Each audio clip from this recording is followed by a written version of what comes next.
اعوذ باللہ من الشیطان الرجیم، بسم اللہ الرحمن الرحیم۔ آج ماہ شعبان کے پہلے جمعۃ المبارک کے دن اپنے ہاتھوں کی انگلیوں پر صرف یہ 3 بار پڑھنے کی دیر ہے۔ جو بندہ یہ وظیفہ جمعے کے دن بتائے ہوئے طریقے پر پڑھ لے گا، جمعے کے دن ہی نصیب بدل جائے گا انشاءاللہ۔ تقدیر کے بند تالے کھل جائیں گے، مقدر اتنا چمکے گا کہ کبھی سوچا بھی نہ ہوگا۔ مقصد جتنا مرضی بڑا ہو، آج جمعۃ المبارک یہ وظیفہ صرف 3 بار پڑھنے کی دیر ہے، غیب سے مدد آ جائے گی انشاءاللہ۔ اللہ کے بندو، جمعۃ المبارک کی فضیلت اور برکت کے بارے میں ہر کوئی جانتا ہے۔ جمعے کا دن باقی دنوں میں سے افضل ترین دن ہے اور اس کو دنوں کا سردار کہا گیا ہے۔ جمعے کا دن قبولیت کا دن ہے، جمعے کا دن رب سے مانگنے کا دن ہے، جمعۃ المبارک کا دن رب کو منانے کا دن ہے۔ اللہ والو، جمعے کے دن ایک نیکی کا بدلہ 10 نیکیوں سے دیا جاتا ہے۔ ایک بار مانگنے والے کو 10 بار دیا جاتا ہے، 1 لاکھ مانگنے والے کو 10 لاکھ دیا جاتا ہے۔ اور جب یہی جمعہ شعبان کے مہینے میں آ جائے تو آپ خود سوچیں کہ اس کی فضیلت اور برکت کس قدر بڑھ جائے گی۔ شعبان کے پہلے جمعے کے دن یہ وظیفہ پڑھنے سے پورا سال کا رزق آپ کے نصیب میں لکھ دیا جائے گا۔ شعبان میں ایک رات ایسی ہے جسے شب برات کہا جاتا ہے، جس میں نامہ اعمال تبدیل کیا جاتا ہے، جس میں رزق، دولت، نصیب، وفات، وصال، گویا کہ سب کچھ لکھ دیا جاتا ہے۔ اس رات کو نجات کی رات بھی کہا جاتا ہے۔ شعبان اپنی عظمتوں، برکتوں، رحمتوں کے ساتھ بڑی ہی جلدی سے گزر رہا ہے۔ دیکھتے ہی دیکھتے آج 5 شعبان جمعۃ المبارک کا دن آ چکا ہے۔ اگر آپ کے گھر میں کوئی بیمار ہے، بیماری سے نجات چاہتا ہے، شعبان کے پہلے جمعۃ المبارک کے دن اپنی انگلیوں پر یہ وظیفہ پڑھ لے۔ چھوٹا سا یہ وظیفہ ہے، بیمار کی بیماری ہمیشہ کے لیے ختم ہو جائے گی انشاءاللہ۔ شعبان جمعۃ المبارک کا یہ وظیفہ بہت ہی مجرب اور مستند ہے۔ جو کوئی بے روزگار ہے، بیمار ہے، شادی کے لیے پریشان ہے، اپنی اولاد کے لیے پریشان ہے، اپنے گھر کے لیے پریشان ہے، اپنے گھر سے بے سکونی کا خاتمہ کرنا چاہتا ہے،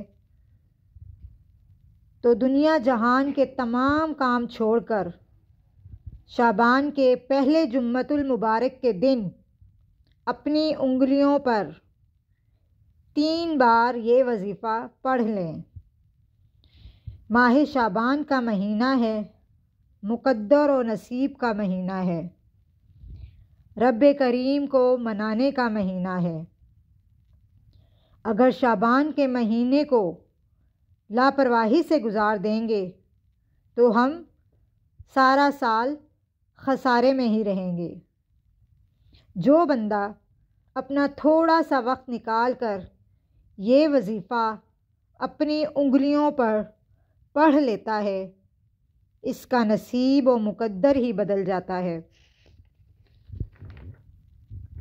مصلی چھوڑنے سے پہلے مقدر اور نصیب بدل جاتا ہے۔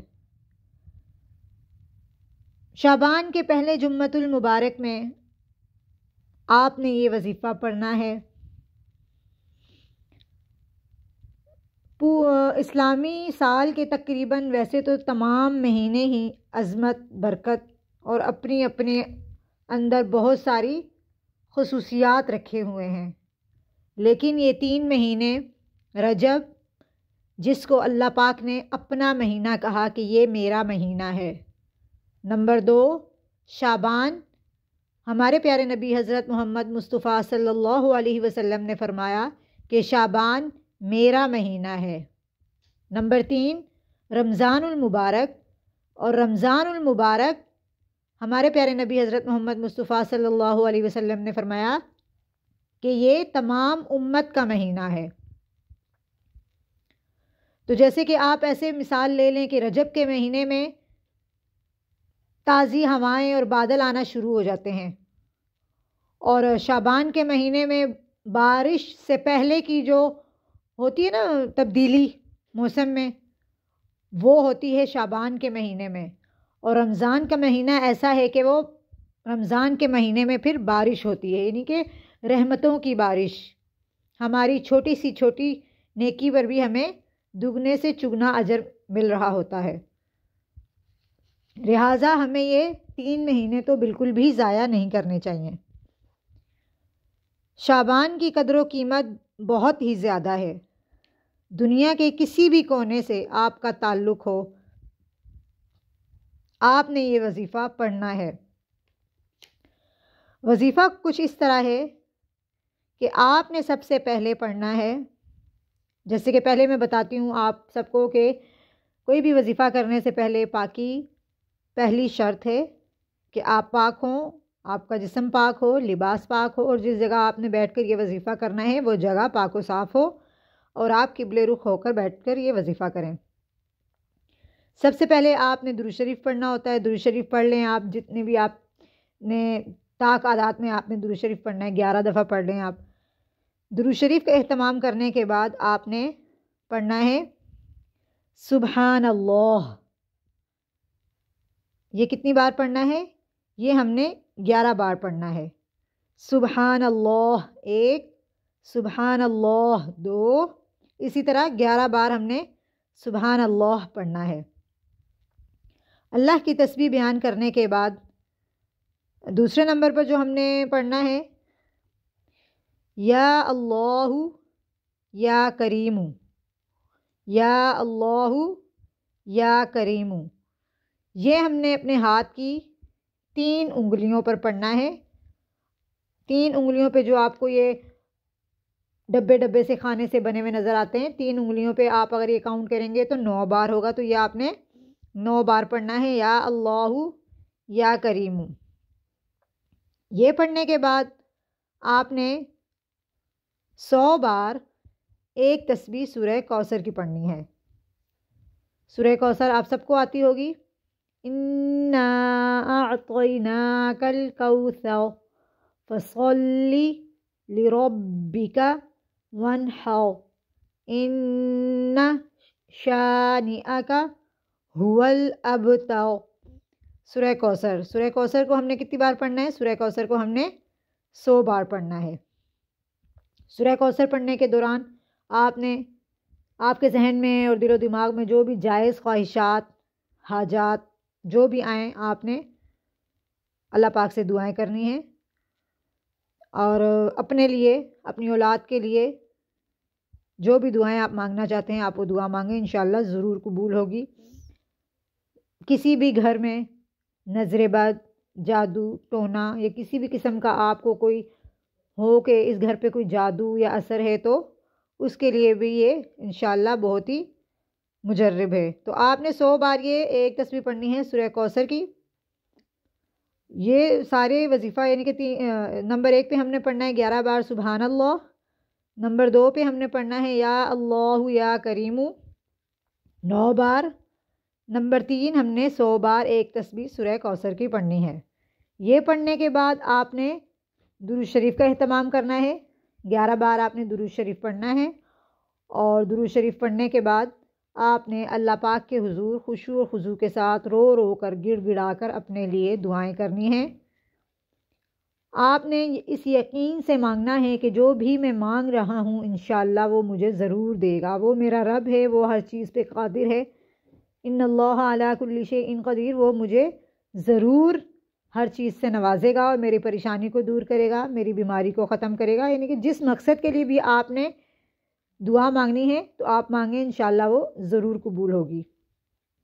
امید ہے کہ آپ کل جمعے کا دن ہے، آپ اس کو ضائع نہیں کریں گے اور یہ وظیفہ ضرور کریں گے اور اس سے فائدہ حاصل کریں گے۔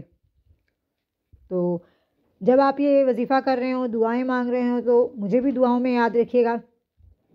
اللہ پاک سب کی جائز خواہشات کو پایہ تکمیل تک پہنچائے، آمین۔